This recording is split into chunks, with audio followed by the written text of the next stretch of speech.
Hello दोस्तों, मैं कमल सोलंकी फिर से हमारे यूट्यूब चैनल देसी मैथ्स ट्रिकी में आपका तहे दिल से स्वागत करता हूं दोस्तों। और इस राखी के त्यौहार में आपके लिए मैं भयंकरीज वाली खुशखबरी लेकर आया हूं, ठीक है। और ये खुशखबरी ये है कि हमारे यूट्यूब चैनल पर एक और सर की एंट्री होने वाली है, जो कि आपको क्या पढ़ाएंगे यहाँ पर हिंदी। और वो सर बड़वानी में भी पुलिस के पद पे पदस्थ है। और 2017 में एसआई भी उनका निकला था, लेकिन मेरिट पे बाहर हो गए थे, ठीक है वो। तो मैं यहाँ पर इनवाइट करना चाहता हूं हमारे अरविंद रावत सर, आइए और अपना इंट्रो दे, ठीक है।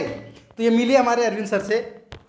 जय हिंद साथियों। जैसे कि कमल सर ने बताया है कि मेरा नाम अरविंद रावत है और मैं बड़वानी में आरक्षक के पद पर पदस्थ हूँ एमपी पुलिस में।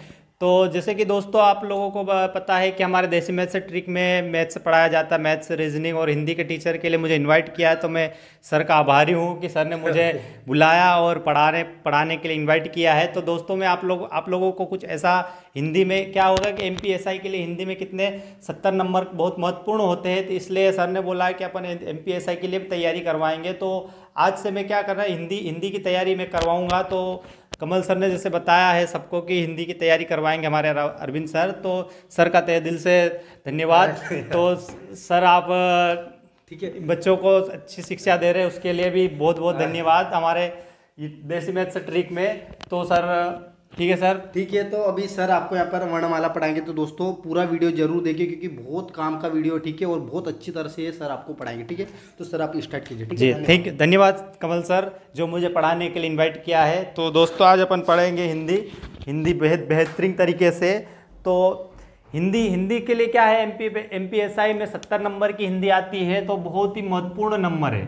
कितने बहुत ही महत्वपूर्ण नंबर है 70 अपने।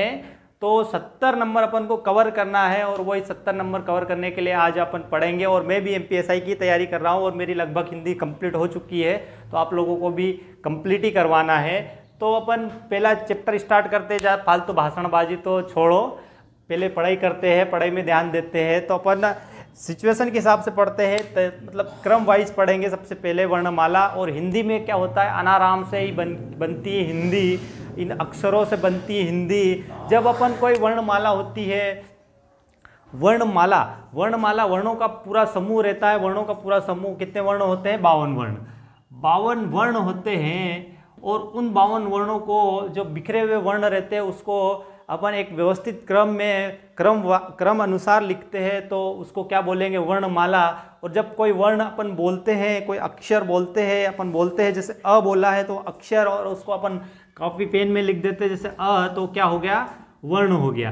ये एक वर्ण हो गया। जिस प्रकार इसी वर्णों को अपन एक व्यवस्थित क्रम में लिखेंगे तो वो वर्णमाला हो जाएगा। जिस प्रकार माली माली की बात करते हैं, माली क्या करता है कि जो फूल रहते हैं, फूल का ढेर रहता है, फूल अगर रहेगा तो अच्छे नहीं लगेंगे, अगर उसको एक धागे में पिनो देंगे तो वो एक क्या बन जाएगा, फूलमाला। उसी प्रकार माली अपने फूल को एक धागे में पिनोता है व्यवस्थित क्रम में, एक के बाद एक। उसी प्रकार अपन भी वर्णों को एक के बाद एक जमाएंगे, सजाएंगे, तो वो अच्छे लगेंगे।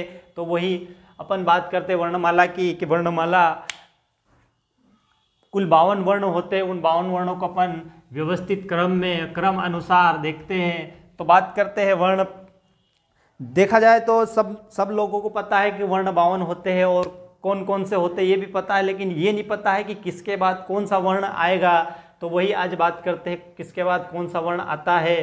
तो सबसे पहले मैं वर्णमाला पूरी 52 वर्ण लिख लेता हूँ क्रम अनुसार। तो ध्यान से देखेंगे, जैसे कि सबसे पहले अ, उसके बाद आ, उसके बाद ई, ई, ऊ, बड़ा ऊ, ऋषि,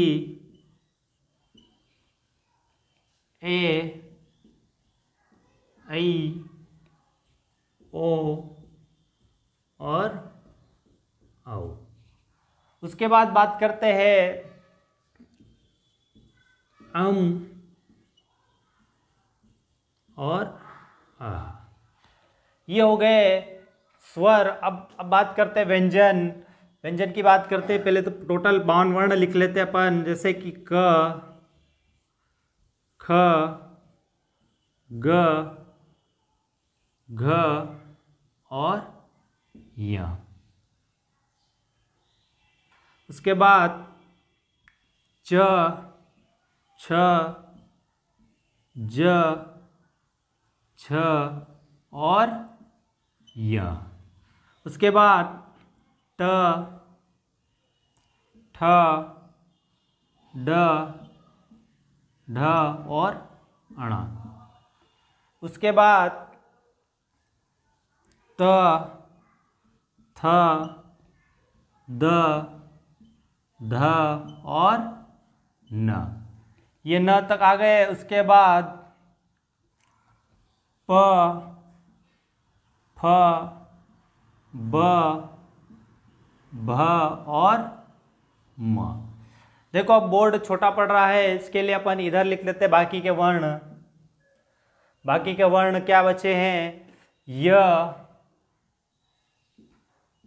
र, ल और व।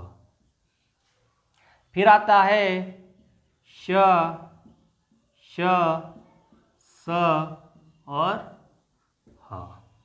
फिर क्ष, त्र, ज्ञ और स्र, श्रीमान का स्र। अब ये टोटल अपने पास हो गए। टोटल लिख लिए अपन ने 50 वर्ण और 2 वर्ण बच गए अपने पास। वो कहाँ आते हैं? यहाँ पे ये ढ और ढ। इस प्रकार अपने टोटल 52 वर्ण हो गए और इन 52 वर्णों को अलग अलग क्रम में क्रम अनुसार लिखे। और अब तो ये बात हो गई 52 वर्ण। अपन एक बार काउंट कर लेते हैं। ये अ से लगाकर औ तक ये टोटल कितने हो गए? 11 और ये 2। इस प्रकार ये टोटल कितने हो गए? यहाँ से यहाँ तक 25। 1 2 3 4 5 और 1 2 3 4 5, 5 इधर भी 5 इधर भी, तो टोटल कितने हो गए? 25। इन दोनों को अभी भूल जाओ। इन दो को अलग से लिखा गया तो ये बता दिया बताने के लिए। उसके बाद ये कितने हैं? 4। ये 4 और ये 4। इस प्रकार अपने टोटल 52 वर्ण हो गए। 52 वर्ण एक बार देख लेते हैं कितने 52 हो गए। ये 11 और 2 13, ये 13 और ये 25 और ये 12। इस प्रकार ये टोटल अपने हो गए 10 और ये 5, 50 वर्ण हो गए। अब 2 वर्ण कौन से बचे? ये वाले ड और ढ। तो ये कितने हो गए टोटल? 52 वर्ण। 52 वर्ण हो गए। इन 2 वर्णों को कहते हैं द्विगुण वर्ण। क्या कहते हैं? द्विगुण व्यंजन। द्विगुण व्यंजन कितने? ड और ढ आ गए। इन 2 को अलग से लिखा गया। अब बात करते हैं, ये तो टोटल 52 वर्ण हो गए। जैसे कि अ से लगाकर और औ तक, इनको क्या कहते हैं? स्वर।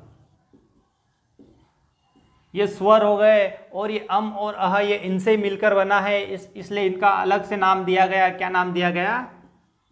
अयोग, अयोग वाह। ये अयोग वाह हो गए। और ये अपने व्यंजन है। ये 5 का वर्ग है, 5 अलग से दिए गए, 5 के हैं, इसलिए इनको क्या बोलेंगे? वर्गीय व्यंजन। क्या बोलेंगे? वर्गीय व्यंजन। और इसी को एक और नाम दिया गया है, स्पर्शी व्यंजन। क्या? स्पर्शी। स्पर्शी या वर्गीय व्यंजन भी कह सकते हैं। अब ये हो गया। उसके बाद बात करते आगे बढ़ते हैं, तो इसको क्या कहेंगे? अंतःस्थ व्यंजन। क्या बोलेंगे? अंतःस्थ व्यंजन। और इसको कहेंगे उष्मी या संघर्षीय व्यंजन। क्या बोलेंगे? उष्मी या संघर्ष इसलिए बोलेंगे क्योंकि ये संघर्ष करके मुंह से बाहर निकलती, मुख से, जैसे स और ह। ठीक है। और आगे बात करते हैं, अक्षत्र, ज्ञानी और स्र को कहेंगे संयुक्त व्यंजन। क्या कहेंगे? संयुक्त व्यंजन। संयुक्त व्यंजन इसलिए कहेंगे क्योंकि ये किसी और व्यंजन से मिलकर बना है, इसलिए उसको संयुक्त व्यंजन कहेंगे।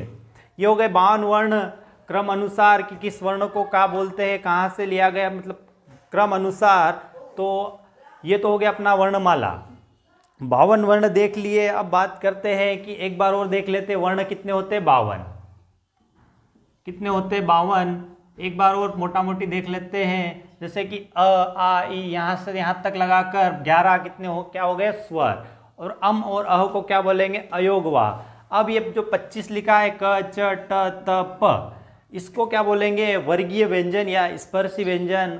और जो य र ल व को क्या कहेंगे, अंतस्थ व्यंजन।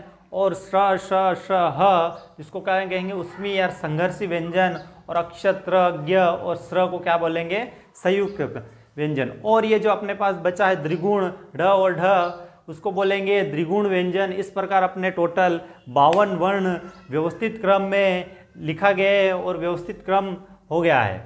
अब बात करते हैं, ये टोटल 52 वर्ण हो गए। अब 52 वर्ण आप स्क्रीनशॉट भी ले सकते हैं पुश करके वीडियो को। ये बहुत ही शानदार तरीके से आप लोगों को बताया है वर्ण, 52 वर्ण। तो अब अगर आगे बात करते हैं तो अपन क्या स्वरों का वर्गीकरण, व्यंजनों का वर्गीकरण, ये अपन कल पढ़ेंगे। और ये बहुत ही शानदार तरीके से आप लोगों को बताया है कि वर्णमाला, वर्णों को 52 वर्णों को लिखा गया है। तो आप अच्छे से पढ़िए, ठीक है दोस्तों। आज इतना बहुत। और हमारे YouTube चैनल देसी मैथ्स ट्रिक को लाइक और सब्सक्राइब जरूर करिए। और अगले वीडियो को MPSI के लिए आप लोगों को अभी फिलहाल तो वर्णमाला कंप्लीट कराइए। ऐसे डेली वीडियो आएंगे अपने पास, पूरी कंप्लीट मैथ, कंप्लीट हिंदी करवाई जाएगी। और MPSI में वही चैप्टर करवाएंगे जो MPSI में पूछे जाते हैं, ठीक है दोस्तों। तो आज के लिए इतना बहुत, और बाकी कल देखेंगे, ठीक है दोस्तों। जय हिंद, जय भारत।